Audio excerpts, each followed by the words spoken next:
今回はこちらの生活感丸出しのゴミ箱のカバーを作っていきたいと思います。今回使用する材料はこちらです。木工用ボンドや塗料なども用意してください。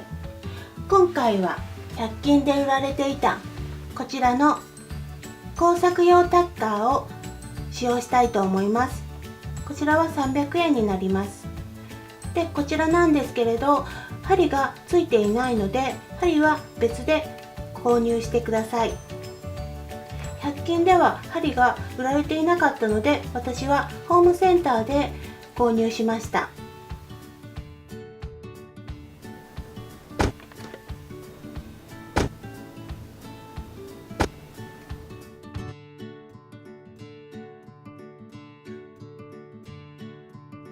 まずはこちらの底部分を作っていきたいと思います。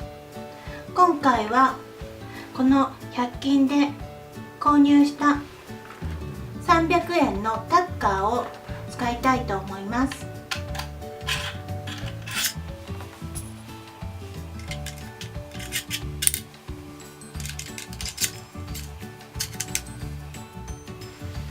上から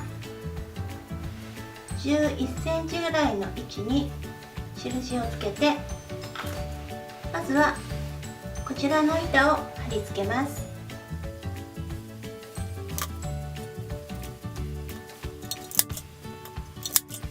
あとは上と下にこちらのサイズの板を貼り付けてください。タッカーだけで固定したらゆるゆるになってしまったので、こちらの 10mm の釘で固定したいと思います。底部分はいらない板でいいので、3枚の板を固定できるようにしてください。こちらの板3枚に対してこちらを貼り付けていきたいと思います。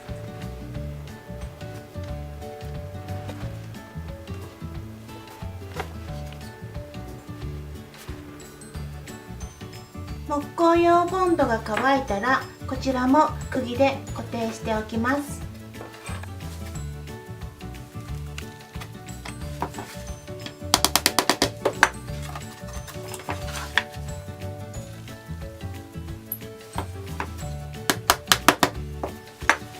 まずは3枚の板をこの字型に貼り付けます。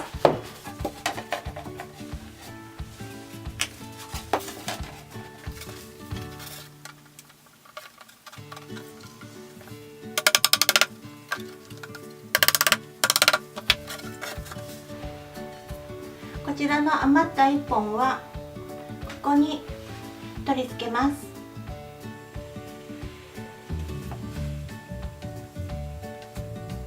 こちらもボンドが乾いたら釘で固定してください。この字型に貼り付けることができました。上にこちらの板を釘で固定します。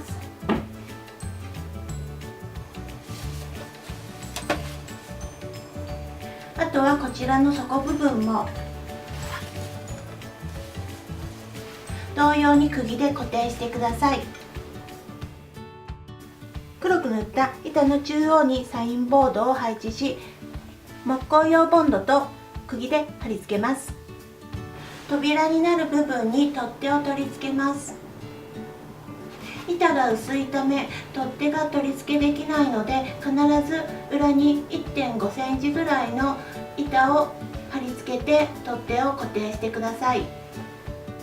こちらの取っ手を取り付けるときに注意する点は、裏に当てる板を少し内側にして、こちらの厚み分は控えるようにしてください。あとはこちらに長板を取り付けて完成です。